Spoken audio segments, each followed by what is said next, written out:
Hello बच्चों, आप लोग को फिर से अपना चैनल में स्वागत है। आज हम लोग देखेंगे कक्षा 8 का विषय गणित।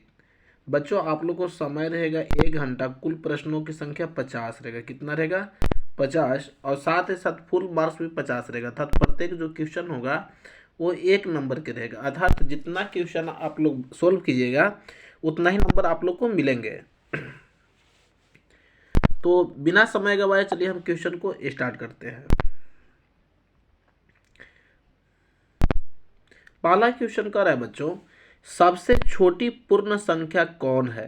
तो सबसे छोटी पूर्ण संख्या, इसमें आप लोग समझेंगे कि पूर्ण संख्या होता क्या है।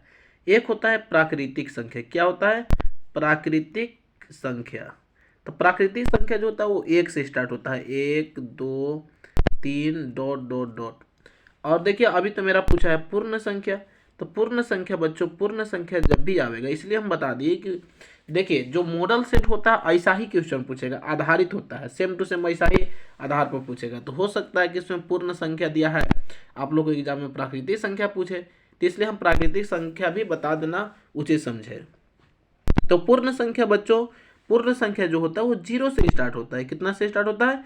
0 से। तो 0 हो जाएगा, 1 हो जाएगा, 2 हो जाएगा, डॉट डॉट डॉट। मतलब दोनों में फर्क इतना है कि प्राकृतिक संख्या जो होता है वो 1 से स्टार्ट होता है बच्चों, जबकि पूर्ण संख्या जो होता है वो 0 से स्टार्ट होता है। तो चलिए हम दूसरा क्वेश्चन देखते हैं। दूसरा क्वेश्चन कह रहा है बच्चों कि 5 का व्युत्क्रम क्या होगा? व्युत्क्रम, 5 का व्युत्क्रम क्या होगा? व्युत्क्रम समझेंगे बच्चों कि व्युत्क्रम के मतलब होता है उल्टा। व्युत्क्रम के मतलब क्या होता है? उल्टा। अर्थात 5 के उल्टा क्या हो जाएगा?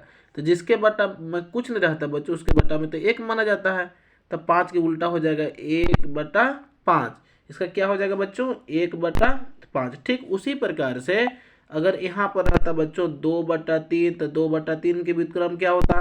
तो व्युत्क्रम के मतलब समझेंगे कि उल्टा, मतलब टंगरी ऊपर कर देना है, मूड़ी नीचे कर देना है। तब 2/3 है तो इसका हो जाएगा बच्चों 3/2।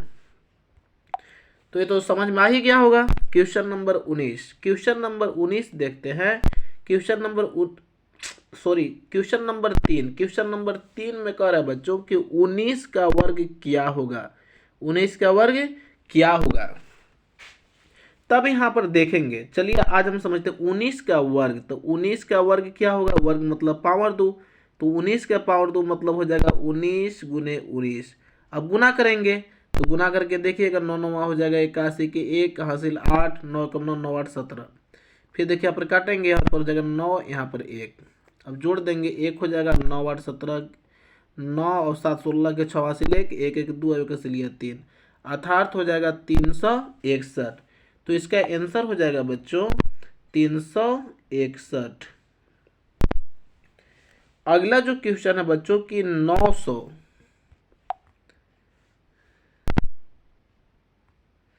अगला जो क्वेश्चन इसमें कह रहा है 900 का वर्गमूल होगा। तो 900 का वर्गमूल होगा।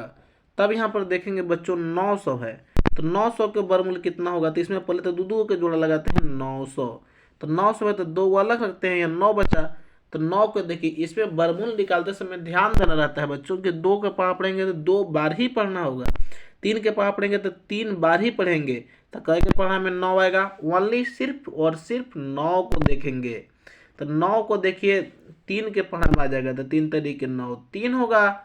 अब इसका ट्रिक समझिएगा बच्चों, यहाँ पर देखिए 2 गो जीरो रहेगा तो 2 गो जीरो के बदला में 1 गो जीरो बैठाते हैं। अगर 4 गो जीरो रहता तो 4 गो जीरो रहता तो यहाँ पर कई गो जीरो बैठता? 2 गो। तो समझ में आ ही गया होगा। इसका आंसर पहला सही हो जाएगा। अगला क्वेश्चन कर रहा है बच्चों, क्वेश्चन नंबर 5, 11 का घन कितना होगा? तो घन जब भी कहेगा, जब वर्ग कहता तो पावर 2 कहते लिखते बच्चों। जब घन कहा है तो इसका पावर कितना लिखेंगे? 3 लिखेंगे। अब देखिए 11 के पावर 3 है तो 11 गुने 11 गुने 11 3 बार करेंगे। तो आप लोग गुना करके देख लीजिएगा। तो 11 गुने 11 करेंगे तो 121 होगा, गुने 11 तो 11 से करते 121। फिर यहाँ पर काटेंगे 1 2 1, अर्थात हो जाएगा 1 यहाँ पर एक करेंगे तो हो जाएगा एक हो जाएगा, इधर करते रहे एक हो जाएगा दो, अब एक हो जाएगा तीन, और यहाँ पर भी तीन, यहाँ पर एक, अर्थात हो जाएगा 1331। इसका बच्चों आंसर कितना हो जाएगा 1331। अब देखिए अगला, देखिए क्वेश्चन नंबर 6 देख पा रहे हैं। इसमें कह रहा है कि 8/27 का घनमूल क्या होगा। तब यहाँ पर देखेंगे 8/27 दिया हुआ, कितना दिया हुआ है 8/27, तो 8/27 लिखेंगे। अब यहाँ पर देखिए तोड़ेंगे तो 8 है तो 2 गुने 2 गुने 2 3 बार होगा। अब देखिए 27 तो 3 गुने 3 गुने 3 आएगा। अब यहाँ पर समझिए, आप लोग देख पा रहे हैं, देखिए घनमूल का जब वर्गमूल कहेगा तो दो दो को जोड़ा लगता है, जब घनमूल कहता है तो तीन तीनों को जोड़ा, तो 3 गो 2 के बदला में 1 गो 2 लिखाएगा, और नीचे देखिए 3 गो 3 है तो उसके बदला में 1 गो 3 लिखाएगा, अर्थात इसका सही आंसर हो जाएगा 2/3। तो 2/3 पहला में दिया हुआ तो पहला आंसर सही हो जाएगा। अब देखिए अगला क्वेश्चन नंबर 7 कह रहा है बच्चों, 7 में लिखा है कि 5 के पावर 3 का सही मान। आप लोग जानते होंगे 5 के पावर 3 है तो 5 गुने 5 गुने 5 3 बार करेंगे, मतलब पावर जितना रहता है उतना ही बार उसको गुना करते हैं। अब यहाँ पर समझिए 50 25 25 25 हो जाएगा 125, तो इसका सही जवाब हो जाएगा 125, तो इसका 125 करेक्ट आंसर। अगला देखिए क्वेश्चन नंबर 8 कह रहा है कि x के पावर 0 का मान होगा। देखिए यहाँ पर देखेंगे दुनिया के जितना संख्या है, कोई भी संख्या में देखो अगर 0 कर देते हैं पावर, तो कोई भी संख्या के पावर 0 करने के बाद उसका आंसर 1 हो जाता है। कितना होता है 1। तो ये आप लोग याद रखिएगा कि दुनिया कोई भी संख्या हो, अपने आप की कितना बड़ा हो, अगर मान के चलो 1 लाख ही क्यों न हो, अगर इसका पावर अगर 0 कर देंगे तो इसका भी मान हो जाएगा 1। मतलब पता है ये चला कि कोई भी संख्या के पावर 0 करने के बाद उसका आंसर कितना आता है 1 आता है। अगला देखिए कह रहा है क्वेश्चन नंबर 9 कह रहा है 9 में की एक संख्या ए बी का विस्तार रूप है।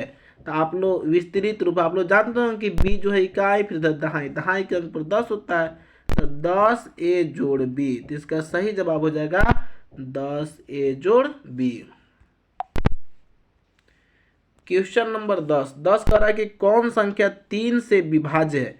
विभाज्य मतलब यहाँ पर जो 4 को विकल्प दिया हुआ है, चारों में किसमें 3 से भागा था, तो पहला में ही देखेंगे तो 3 के पढ़ा पड़ जाएगा, जैसे कि 12 है तो 3 चौको 12, 3 चौको 12, 0 इसलिए 0।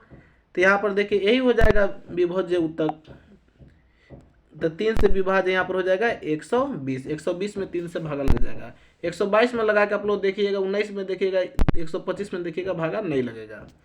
अब इसमें कह रहा है कि निम्न में एक पदी मतलब एक पद में, यहाँ पर देखेंगे ये देखिए 2 बार में लिखा हुआ है तो 2 पद हो जाएगा, ये देखिए बच्चों एक पद में है तो एक पद हो जाएगा।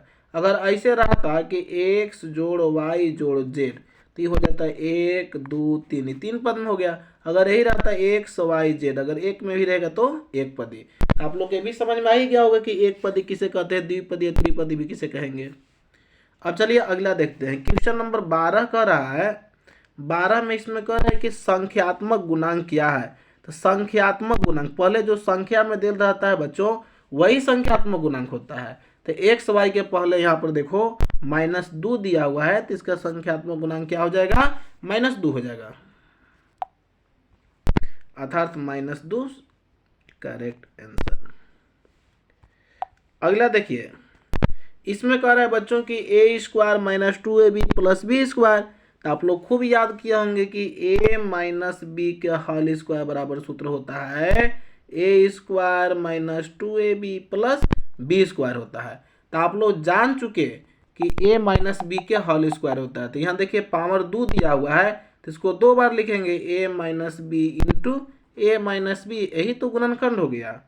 तो गुणनखंड यहाँ पर यानी कि आप लोग को क्वेश्चन नंबर 20 सही होगा। अगला देखिए क्वेश्चन नंबर जो 14 कह रहा है कि x² - 9 x² - 9 का गुणनखंड होगा। तो यहाँ पर समझिए एक्स स्क्वायर है, अब 9 को भी तो लिख सकते हैं 3 के स्क्वायर।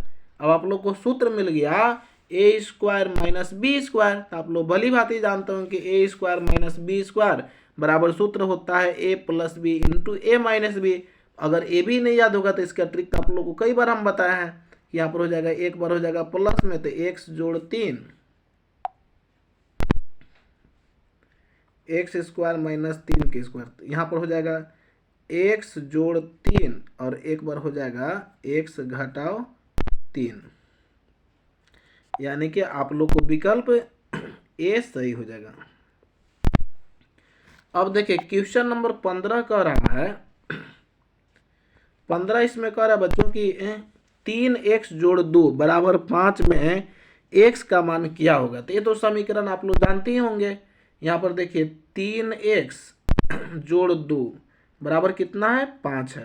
तो आप लोग समीकरण जानते होंगे कि 3x है तो 3x लिखेंगे, 5 है तो 5, 2 देखिए प्लस में तो इधर जाकर के माइनस में होगा।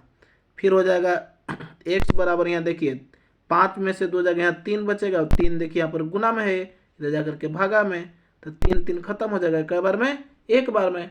तो इसका बच्चों आंसर कितना आ जाएगा, 1। अगला कर क्वेश्चन नंबर 16 कि 3 लगातार पूर्णांकों का योगफल 51 है। तो पूर्णांक हो, योगफल लगातार के मतलब लाइन से, तो यहाँ पर जोड़िएगा 15 16 और 17 जोड़िएगा, फिर ए जोड़ के देखिएगा तो ये हो जाएगा 8 7 15 और 6 21 के, एक हासिल 2 3 1 2 3 और 2 हासिल 3 2 5 18 से 51। तो आप लोग को सही जवाब हो जाएगा दूसरा। अगला कह रहा है बच्चों क्वेश्चन नंबर 17, 40 का कितना प्रतिशत 16 है। तो 40 का कितना प्रतिशत 16 है, तो देखिए इसको इससे देखेंगे। अगर मान के चलो 40 से 20 में गुना करेंगे तो 40 गुने 20 बटा 100, तो ये हो जाएगा 2 0 2 0 खत्म। तो 4 दूना के 8 है, हमको कितना आना चाहिए, 16। अब फिर देखिए 4 से यहाँ 3 में देखें चढ़ती है 12 आएगा, फिर 4 से 4 में गुना करेंगे 4 4 को 16 आ जाएगा। अर्थात आप लोग को तीसरा इसे देखिए सही होगा, यहाँ पर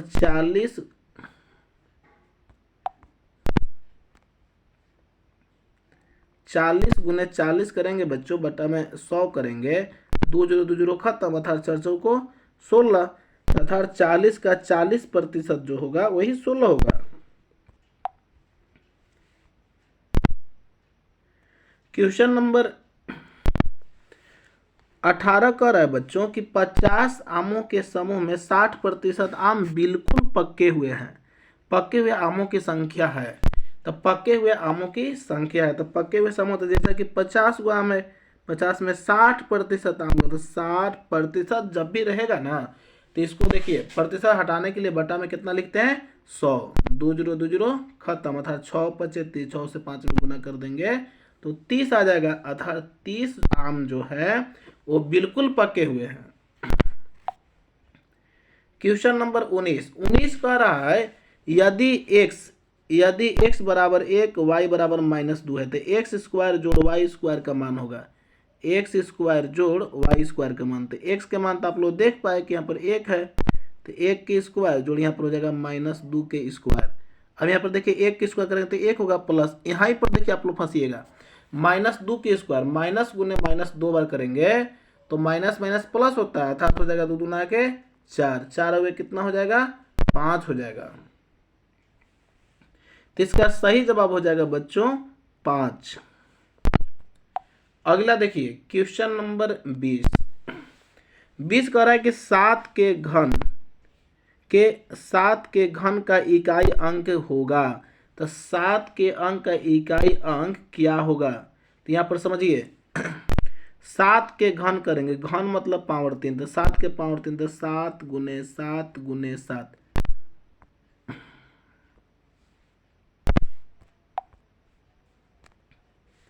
तो 7 के घन है तो हो जाएगा 7 गुने 7, 2 बार पहले 3 बार करेंगे। इकाई अंक, खाली देखिए इकाई अंक देखना है बच्चों, यहाँ पर देखिए क्योंकि इकाई अंक कहा है, इकाई अंक कहा है, तो यहाँ पर देखिए 7 7 49, तो 49 लिखे तो खाली 9 से मतलब रखिए यहाँ पर 7, तो 7 और 9 में गुना करते 7 9 63, तो इकाई अंक कितना आ गया बच्चों, 3 आ गया। तो इसका सही जवाब कितना हो जाएगा, 3।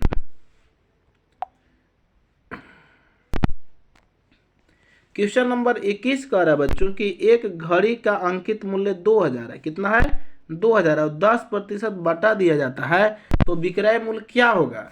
तो टोटल देखिए यहाँ पर पैसा है, उसका दाम 2000 घटाओ 2000 का मतलब होता है गुना, 10% माइनस कर रहा है।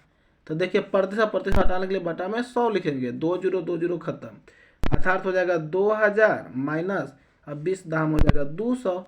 अब 2000 में 200 घटाएंगे तो कितना होगा?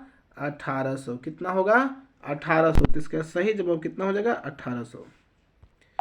देखिए क्वेश्चन नंबर 22 का बच्चों 75 पैसे का 2 रुपया से, 75 पैसे का 2 रुपया से अनुपात किया तो 75 पैसा है। अब जैसा कि जानते हैं कि 2 रुपया है, तो देखिए 2 रुपया, 1 रुपया में 100 पैसा होता है तो 2 रुपया में कितना पैसा हो जाएगा? 200 पैसा होगा। अब इसको काट देंगे 25 से, 25 या 75, 25 बटे 200। तो इसका सही जवाब हो जाएगा बच्चों 3:8, अर्थात 3:8 है बच्चों। आप लोग क्वेश्चन नंबर आप लोग को विकल्प ए में दिया हुआ है। अगला देखिए कह रहा है बच्चों कि दो परिमेय संख्याओं के बीच कितनी परिमेय संख्या होता है? तो दो परिमेय संख्याओं के बीच जो होता है वो अपरिमित रूप से अनंत परिमेय संख्या होता है बच्चों। कितना होता है? अपरिमित रूप से अनंत होता है। क्वेश्चन नंबर 24 कह रहा है कि निम्न में कौन पाइथागोरस ट्रिक है? अब पाइथागोरस ट्रिक समझिए, पाइथागोरस ट्रिक होता क्या है तब यहाँ पर समझिए। इसमें बड़ा की स्क्वायर करके, जैसे कि मान के चलिए शुरू में 3 है, बड़ा इसमें 3 है तो 3 की स्क्वायर बराबर हो जाएगा 1 की स्क्वायर जोड़ 2 की स्क्वायर करेंगे तो यहाँ पर देखिए 3 तरीके 9 हो जाएगा, 1 की स्क्वायर तो 1 जोड़ 2 ना के 4, 4 हुए कितना 9 बराबर यहाँ 5, दोनों तो बराबर नहीं है यार। ये देखिए इसी पुट करके मैंने बार बार सोल्व करके देखेंगे, जिसमें बराबर आ जाएगा तो वही पाइथागोरस ट्रिक हो जाएगा। अब ऐसे इसमें देखेंगे, दूसरा में तो भी नहीं है, तीसरा में देखते हैं तो इसमें बड़ा देख पा रहे हैं 10 है तो 10 की स्क्वायर बराबर हो जाएगा 6 की स्क्वायर जोड़ हो जाएगा 8 की स्क्वायर। तो 10 की स्क्वायर तो 10 दहा में 100, 6 की स्क्वायर तो 6 छक 36, 8 की स्क्वायर तो 8 अठाई 64। अभी जोड़ देंगे तो 6 4 10 के 0 हासिल 1 6 3 10, यानी 100 100 दोनों तरफ बराबर आ गया। तो करेक्ट आंसर आप लोग को कौन सही हो जाएगा? तीसरा। अगला देखिए क्वेश्चन कह रहा है, क्वेश्चन नंबर 25, एक प्रेशर कुकर का अंकित मूल्य 450 रुपया है। कर पे है जी 450 रुपया और यह 360 रुपया में उपलब्ध है तो बटे की राशि क्या होगा? मतलब कितना पैसा ये कम कर रहा है? तो देखिए टोटल इसका जो अंकित मूल्य है वो 450 रुपया है।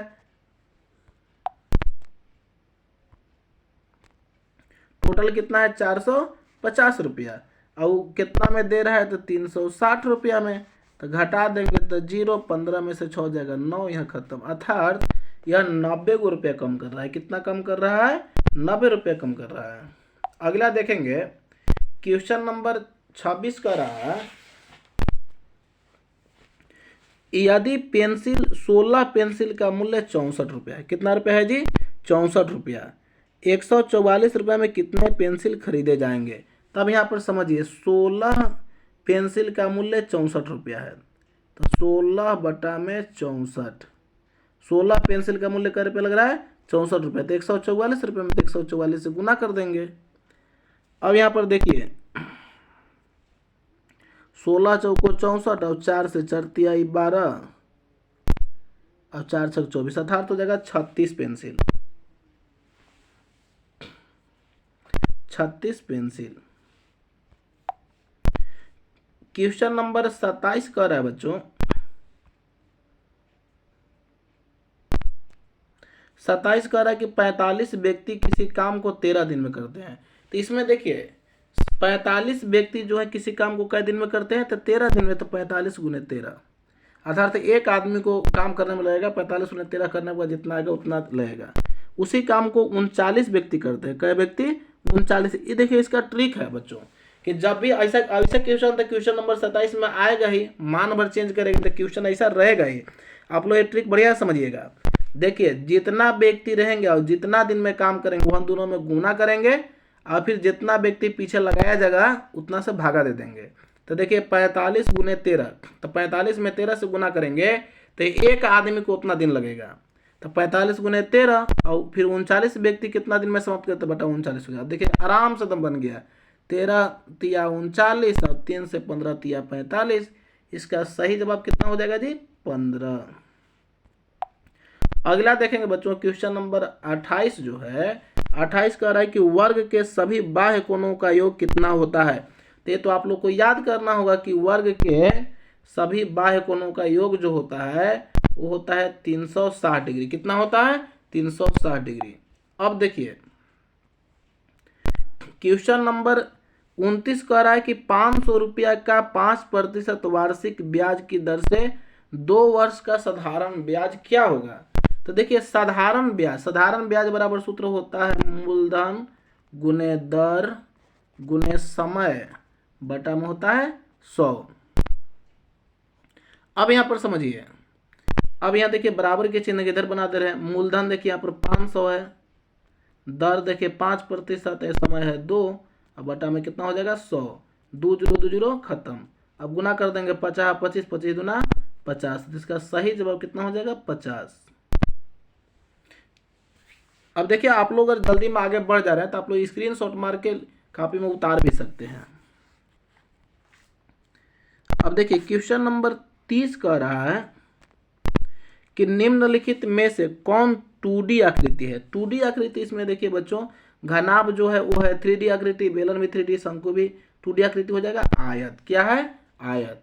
अब देखिए ये भी देखिए आप लोग को याद करना होगा, निम्नांकित में से कौन आयलर सूत्र है। तो आयलर सूत्र होता है a + b बराबर होता है e + 2, अर्थात आप लोग को विकल्प पहला में ही देल है। क्वेश्चन नंबर 32 कह रहा है एक समचतुर्भुज का क्षेत्रफल ज्ञात कीजिए जिसके विकर्ण 24 सेंटीमीटर और 10 सेंटीमीटर है। तो आप लोग को पता ही होगा कि समचतुर्भुज का क्षेत्रफल बराबर सूत्र होता है 1/2 गुने d1 गुने d2, अर्थात पहला विकर्ण गुने दूसरा विकर्ण। तो 1/2 गुने पहला विकर्ण यहाँ पर 24 है और दूसरा विकर्ण कितना है? 10 है। तो 2 से देखिए काट देंगे, 12 दूना के 24, अर्थात हो जाएगा 12 दहा 120। इसका सही जवाब कितना हो जाएगा? 120 वर्ग सेंटीमीटर। अगला देखिए क्वेश्चन नंबर 13 कह रहा है यदि किसी समलंब चतुर्भुज की समांतर भुजाएं क्रमशः 6 सेंटीमीटर 8 सेंटीमीटर तथा 5 सेंटीमीटर हो तो समलंब चतुर्भुज का क्षेत्रफल क्या होगा। तो देखिए यहाँ पर समलंब चतुर्भुज का क्षेत्रफल बराबर सूत्र होता है 1/2 गुने h होता है a + b, अर्थात हो जाएगा। अब यहाँ पर समझिए बराबर के चिन्ह देंगे 1/2 गुने h मतलब होता है ऊंचाई, तो ऊंचाई देखिए 5 है। अब यहाँ पे a + b बने दोनों भुजाओं का योगफल तथा हो जाएगा 6 जोड़ 8। अब यहाँ पर आप लोग देखेंगे 1/2 गुने 5 गुने 8 6 14 हो जाएगा। तो 2 से देखिए काट देंगे, 2 7 14, अर्थात 7 5 35 हो जाएगा। जब भी क्षेत्रफल पूछेगा तो सेंटीमीटर का पावर 2 होता है, तो वर्ग सेंटीमीटर, अर्थात इसका सही जवाब हो जाएगा 35 वर्ग सेंटीमीटर। अगला क्वेश्चन कर रहा है घन का कुल पृष्ठीय क्षेत्रफल क्या होगा। तो घन का देखिए पृष्ठीय क्षेत्रफल, घन का पृष्ठीय क्षेत्रफल का सूत्र होता है 6l² या 6a²। तो आपका विकल्प दूसरा सही हो जाएगा। अगला देखिए क्वेश्चन नंबर देखिए 35 का रहा है बच्चों कि एक बेलन की त्रिज्या 14 सेंटीमीटर, ऊंचाई 10 सेंटीमीटर है, तो बेलन का वक्र पृष्ठीय क्षेत्रफल क्या होगा। तो बेलन का वक्र पृष्ठीय क्षेत्रफल, तो बेलन का वक्र पृष्ठीय क्षेत्रफल बराबर सूत्र होता है 2πr/h। तो यहाँ पर 2 दे ले तो 2 गुने पाई के मान होता है 22/7 गुने r के मान तो यहाँ पर देखिए 14 है, अब h के मान 10 है। 7 दूना के 14, गुना कर देंगे, यहाँ देखिए 22 दूना 44, 44 दूना हो जाएगा 88 और एगो जीरो इसलिए एगो जीरो, अर्थात हो जाएगा 880। तो 880 जो है आप लोग को तीसरा विकल्प में दिया हुआ है, तो ये विकल्प सही हो जाएगा। अगला देखिए क्वेश्चन नंबर 36 कह रहा है यदि एक घन की भुजा 8 सेंटीमीटर है तो घन का आयतन, देखिए आयतन जब भी कहेगा ना तो घन का आयतन बराबर सूत्र होता है a क्यूब, तो 8 के पावर 3 हो जाएगा, तो 8 के पावर 3 मतलब 8 गुने 8 गुने 8, तो गुना कर देंगे 8 28 64 गुने 8, 8 को 32 के 2 हासिल 3, 8 से 48 49 50 51, अर्थात हो जाएगा 512। आप लोग को विकल्प दूसरा सही हो जाएगा। अब देखिए क्वेश्चन नंबर 37 कह रहा है बच्चों कि यदि बेलन की त्रिज्या और ऊंचाई क्रमशः 7 सेंटीमीटर और 10 सेंटीमीटर है तो बेलन का आयतन ज्ञात कीजिए। तो बेलन का आयतन बराबर सूत्र होता है पाई आर स्क्वायर एच। आप लोग याद रख लीजिएगा, बेलन का आयतन बराबर सूत्र क्या होता है, पाई आर स्क्वायर एच। तो पाई के मान होता है 22/7, आर के मान यहाँ पर दिया हुआ है 7 सेंटीमीटर, तो 7 की स्क्वायर है तो 7 गुने 7, एच के मान 10 है तो यहाँ पर 10 लिखेंगे, 7 से खत्म हो जाएगा। अब गुना कर देंगे 22 से 54 से 154, 0 इसलिए 0, अर्थात हो जाएगा 1540। तो 1500 देखिए आयतन कहेगा ना तो सेंटीमीटर के पावर 3 लिखेंगे। अब अगर यहाँ पर क्षेत्रफल कहता ना तो पावर 2 लिखते, इसमें घबराइएगा मत, जब आयतन कहेगा तो पावर 3 करेंगे और जब क्षेत्रफल कहेगा तो पावर 2 करेंगे, तो इसका हो जाएगा 1540 घन सेंटीमीटर। अगला देखिए क्वेश्चन कर रहा है बच्चों, क्वेश्चन नंबर 38, घनाभ का आयतन ज्ञात कीजिए। यदि घनाभ की लंबाई चौड़ाई और ऊंचाई क्रमशः 6 मीटर 3 मीटर एवं 2 मीटर है तो घनाभ का आयतन बराबर सूत्र होता है एल गुने बी गुने एच। तो एल क्या मान है 6 गुने 3 गुने 2, तो हो जाएगा 3 दूना के 6, 6 36, इसका सही जवाब कितना हो जाएगा 36, तो 36 हो जाएगा घन सेंटीमीटर, 36 घन सेंटीमीटर। अब देखिए अगला क्वेश्चन कह रहा है बच्चों, क्वेश्चन नंबर 39 की घन में कुल किनारे की संख्या कितनी होती है। तो घन जो होता है इस टाइप के होता है, तो घन में जो किनारे की संख्या जो होता है वो टोटल होता है 6, कितना होता है 6। अगला देखिए कह रहा है बच्चों क्वेश्चन नंबर 40 कि 4 का मिला, तो 4 के मिला 1 2 3 4, तो ऐसा हो जाएगा, तो ऐसा आप लोग को पहला में दे ले तो पहला विकल्प सही हो जाएगा। क्वेश्चन नंबर 41 कह रहा है बच्चों कि वर्ग अंतराल 30 से 40 का वर्ग चिन्ह ज्ञात कीजिए। जब भी रहेगा ना वर्ग चिन्ह तो यहाँ दोनों के जोड़ दीजिएगा, तो 30 जोड़ 40 अब बटा में 2 कीजिएगा, 40 और 30 कितना हो जाएगा 70, 70 में 2 से भागा देंगे तो यहाँ पर 35 हो जाएगा। तो इसका सही जवाब कितना हो जाएगा बच्चों 35। अगला क्वेश्चन कह रहा है क्वेश्चन नंबर 42, वर्ग अंतराल 20 से 30 की माप क्या होगी। 20 से 30 की माप, तो इसके देखिए बेसिक में से कम घटा देना है, तो 30 घटाओ 20 घटाएंगे तो कितना आएगा 10, तो इसका सही जवाब कितना हो जाएगा बच्चों 10। अगला क्वेश्चन कर रहा है कि आंकड़ों के सबसे बड़े एवं सबसे छोटे प्रश्नों के अंतर को क्या कहते हैं। तो आंकड़ों के सबसे बड़े एवं सबसे छोटे परिसर से उसको परिसर कहते हैं। परिसर बराबर सूत्र ही होता है अधिकतम मान माइनस न्यूनतम मान। अगला क्वेश्चन कह रहा है बच्चों क्वेश्चन नंबर 44 कि वृत्त आलेख का दूसरा नाम क्या है। तो वृत्त आलेख का दूसरा नाम जो है वो है पाई चार्ट। क्या नाम है पाई चार्ट। अब देखिए इसमें 45 कह रहा है कि 2 सिक्कों को एक साथ उछालने से हमें कुल कितना परिणाम मिलेगा। तो देखिए 2 सिक्का का है ना, तो देखिए एक सिक्का में कितना परिणाम होता है 2 परिणाम होता है। तो 2 बार उछाला, तो जितना बार उछाला जाएगा उतना के स्क्वायर कर देना है। तो 2 के स्क्वायर 2 दूना के 4, तो इसका परिणाम कितना आ जाएगा 4 परिणाम आएगा। अगला देखिए क्वेश्चन नंबर 46 कह रहा है बच्चों कि जब एक पासे को फेंका जाता है तो उसके सतह पर एक सम संख्या आने की प्रायिकता क्या होगी। तो सबसे पहले हम लोग जानेंगे कि पासा जो होता है पासा में अक्षर अंकित कितना तक रहता है। तो पासा में जो होता है बच्चों 1 2 3 4 5 6 तक अक्षर अंकित होता है। अब इसमें सम संख्या, तो सम संख्या तो आप लोग भली बात ही जानते होंगे, वैसा संख्या जिसमें 2 से पूरा पूरा भाग लगता है उसको सम संख्या कहते हैं। तो 2 4 6 अर्थात 3 हो जाएगा। और प्रायिकता बराबर आप लोग जानते होंगे, प्रायिकता बराबर सूत्र होता है अनुकूल परिणामों की संख्या बटा कुल परिणामों की संख्या। तो मतलब देखिए सम संख्या इसमें 3 गो है और देखिए टोटल संख्या का हुआ है 6 गो, तो 3 एकम 3, 3 दूना के 6, तो इसका सही जवाब हो जाएगा 1/2। तो इसका राइट आंसर हो जाएगा 1/2। तीसरा, अब देखिए इसमें कह रहा है क्वेश्चन नंबर 47 कह रहा है बच्चों की एक थैले में 4 नीली, 2 हरी, 5 काली गेंद है। थैले के अंदर बिना देखे एक गेंद निकाली जाती है, इसकी क्या प्रायिकता है कि निकाली गई गेंद पीली है। तो आप लोग जान चुके को हमें नीली है, हरी है, काली है, लेकिन पीली हमें पीला गेंद तो है ही नहीं, तो उसका प्रायिकता क्या हो जाएगा 0। क्या होगा बच्चों 0। क्वेश्चन नंबर 48 कह रहा है कि मूल बिंदु का निर्देशांक क्या होगा।